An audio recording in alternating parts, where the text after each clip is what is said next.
Hi, this is Tamara from mooglyblog.com, and in this video I'm going to be demonstrating how to make the Care Package Throw, which is a free pattern you'll find on mooglyblog.com. Please go to the link in the description where you'll find the written pattern as well as all the supplies you need. Here you can see the finished blanket. I chose to use 6 colors, but of course you can use however many colors you like. To make this pattern, we need Red Heart with Love in, as I said, as many colors as you'd like. You'll also need a P or Q hook, basically a 15mm hook. Sometimes this gets different numbers added to it. This one is by Clover. You'll need a pair of scissors and something to measure with. You can use either a standard tape measure or something that I find really handy is actually Scotch makes a measuring tape, which I will link out at the link in the description as well.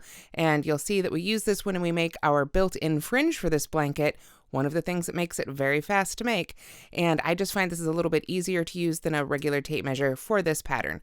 So let's go ahead and take a look here at the finished blanket right here on our small table. It's going to be hard to fold the whole thing out, but hopefully you can get an idea here. Okay, we do our video filming on just a little small table here, so it's kind of hard to get a whole blanket, but I'm going to try and walk you through it nonetheless. Basically, the key to this blanket, the Care Package Throw, is that you can make it super, super fast. That's why I called it the Care Package Throw. It's that time of year when kids are heading off to college or off to school and you want to send something fast, but maybe you didn't plan ahead. I made this blanket in just 2 days, and I think you can too. The tricks that make it so fast are that it's worked with 3 strands of yarn at once, and then it's cut at the yarn is cut at the end of every row. So at the beginning and the end of every row, you've got built-in fringe, so no weaving in ends either, and no need to apply a border. The stitch itself is very simple, and it's just 8 rows, and then change colors, and then 8 rows and change colors, and 8 rows and change colors. I thought that these colors were very beautiful together, but of course you can pick school colors or colors that mean something to your family, whatever you like. And then the last row is just like all the other rows, cut the yarn and done. So let's go ahead and make the stitch pattern together. Okay, now as I mentioned, one of the keys to making the Care Package Throw so quickly is to work 3 strands all held together at once, all held and worked together as 1 strand of yarn. Now, when I wrote this pattern, I wanted to use 2 strands of one color and 1 strand of another color at all times. So, if you want to, you can pull from both ends of one strand, or both ends of one skein, I should say, and just one end of the next skein, or set it up however works best for you. That's what I like to do. So, to work from both ends of a skein, I go ahead and remove the label. Sometimes with Love, they've got one of the ends tucked right in there in the label, and that's no big deal. Just pull it right out, set the label aside. And then I know this is the strand that's coming from the outside of the ball, or the skein, right there. So then I can look in the ends, and sometimes it's sticking out a little bit, and sometimes it isn't. But I can find, hopefully, that center. And sometimes, oh, I got lucky. There it is.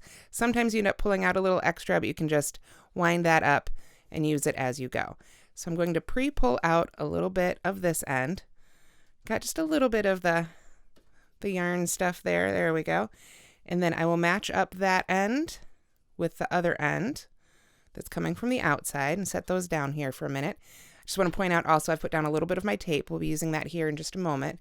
And then for the other skein, I'm just going to go ahead and pull from the center. Got a little bit of the yarn from inside there too, but again, not a big deal. Usually a little bit comes out, and then as you work it away, it all flows out pretty darn well until you get right to the end. So once you've got all 3 yarns lined up together and you've pulled some up and got it all arranged, then it's time to begin the actual crocheting. I'm going to start by measuring out 6 inches here before I make my first slip knot. That 6 inches will be the trim later, and usually I like to go just a little bit over and trim it up nicely when I'm all done, but you can go ahead and try and get it exact right as you go if you like, or trim it up afterwards. It's up to you. Then I'm going to begin with my chain. The Care Package Throw begins with a chain of 71, or any multiple of 2 plus 1 if you want to make it a custom size. So for the purposes of this video, I'm just going to make a small swatch. Let's start with a chain of 11. 1, 2, 3, 4, 5, 6, 7, 8, 9, 10, and 11. Now you'll notice I'm using all 3 strands here, again, just as if they were one string. So if you drop one, you want to make sure to watch and undo that stitch and go back and pick it up. Then, after I've made my 71 or multiple of 2 plus 1 chains, I'm actually ready to cut it. This is just going to be the setup row, the chain row, and we're going to work it separately from the other rows because, like I said, we cut the yarn at the beginning and end of every row for this pattern. So this is just the setup row, but I'm going to go ahead and cut the yarn here right at about 6 inches. Where'd it go? There we are. And then I can just pull that end through and finish it off. Now, when I work my first actual row of crochet, I like to work into the back humps of those chains, but you can work under the top loops if you prefer. I do think that it's a good idea to work into the back humps for this one though, since we're not going to work a finished edging. This will become the finished edge of your blanket and it just looks that much nicer. So I'm going to go ahead and pick up my yarn again. There we go. And I want to make sure that I'm working back the other direction as I worked into this chain. So I'll set that down here and pull up some more yarn. It can be a good idea to pre-pull, especially the one if you're pulling from both ends, and get some yarn ready here before you begin crocheting.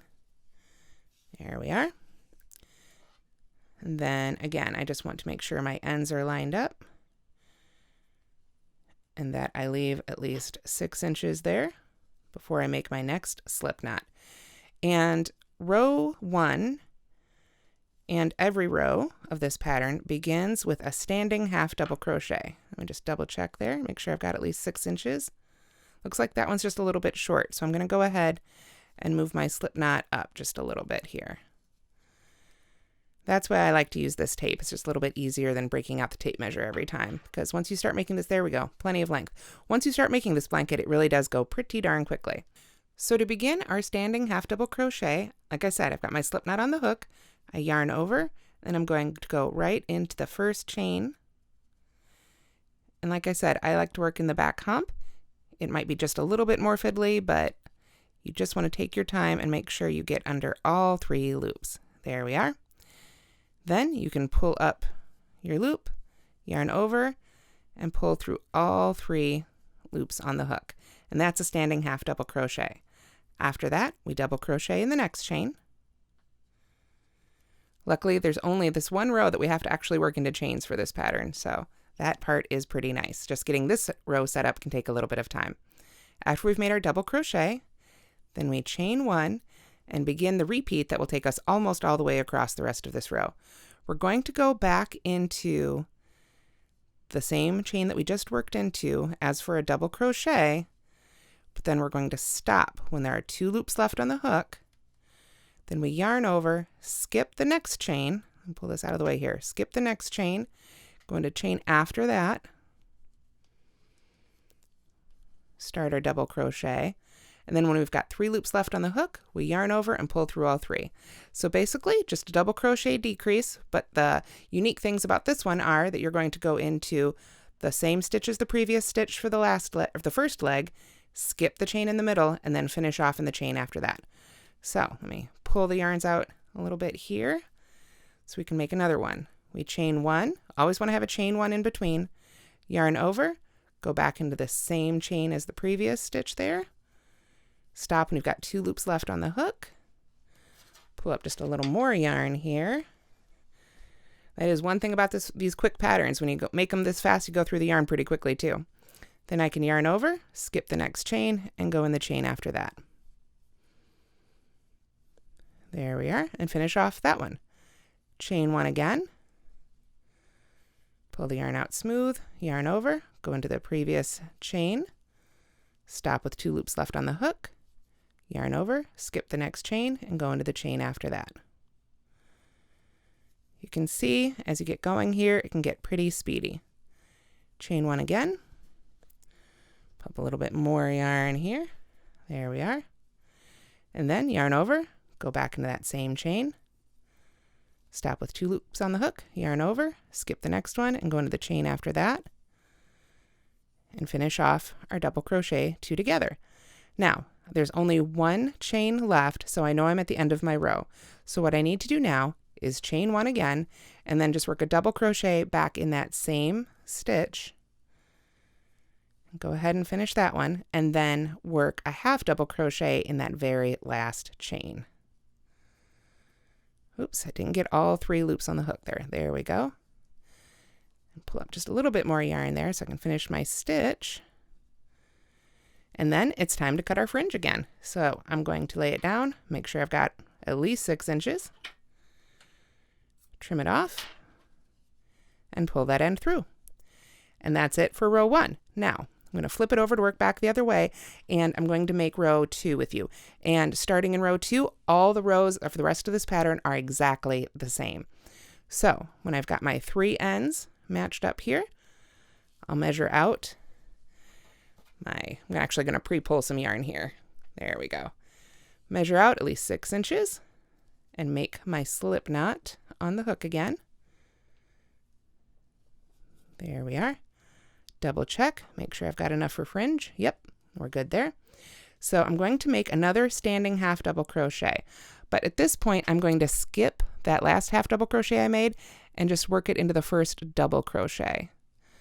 So right into the top of that first, actually the last double crochet that you made in the previous row, the first one of the row, as we come to work back the other direction.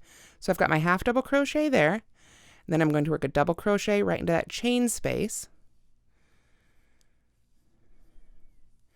And then I'm going to begin my repeat for these rows. We chain 1, and then we're going to double crochet 2 together again, but we're just going to go into the chain spaces. So right over the top of the previous double crochet 2 together. So that's the first leg, jump all the way over here to this next chain 1 space. For the second leg, running out of yarn again. There we are.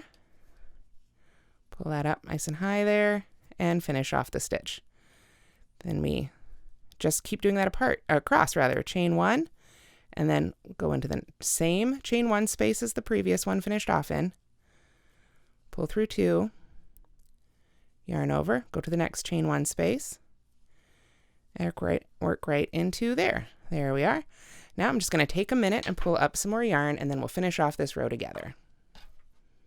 Okay, I think I've pulled up enough yarn to finish off our row here. So I'm going to chain 1, and then work my double crochet 2 together, go into the same chain 1 space as the previous one, stop with 2 loops on the hook, yarn over, go to the next chain 1 space, and then pull through all 3 to finish. Chain 1 again, go back into that same chain 1 space, yarn over, go to the next chain 1 space, and that's it. Now, I can see again that I have reached the end of this row. I had just worked into that last chain 1 space. So at this point, I'm going to chain 1 again. Oops, I dropped one of those loops. Let me undo that. There we go. Chain 1, go back into that last chain 1 space for a double crochet, and then just worked a half double crochet into that last double crochet. Again, I'm going to skip the half double crochet that we started the previous row with. Those just hang out on the end, holding our fringe basically. So I've got my half double crochet made in the last stitch. I'm going to make sure and measure my fringe again, and then pull right on through to finish. Now, like I said, every row after this is exactly the same. Half double crochet in that first double crochet, then double crochet right in that first chain space, then chain 1 and begin your decreases, only working into those chain 1 spaces. Now, by working into the chain 1 spaces primarily, cutting your fringe and holding 3 strands together, like I said, this blanket goes super duper fast. Let's take one more look at the finished blanket. Okay, and here we have the finished care package throw again. You can see I've got my fringe here on the end, and I started with 2 strands of white and 1 strand of the pewter, and then worked up here. We've got 1 strand of the pewter with 2 strands of true blue. And again, this is 8 rows of those double crochet 2 together stitches, and then another 8 rows here in 1 strand of pewter and 2 strands of jadeite. And then I used 1 strand of pewter and 2 strands of daffodil. And then for the red, it was 1 strand of pewter and 2 strands of hollyberry. And then I did another 8 rows with the white and the gray again. And I just thought that was really beautiful together. But like I said, you could use any colors you like. Favorite colors, school colors, whatever it works for you or whatever you've got in your stash. Since you cut the yarn at the beginning and end of every row of this blanket, it's also a great stash buster. If you're like me, you've got tons of red heart with love, and you can really have some fun mixing and matching your colors and making the care package throw. I hope this video has helped you make your own care package throw for someone special. If you liked this video, please don't forget to give it a thumbs up and let us know what you think in the comments. And don't forget to go to the link in the description for the written pattern, right and left-handed tutorials, and links to all the supplies you need. Thanks so much for watching, and don't forget to subscribe.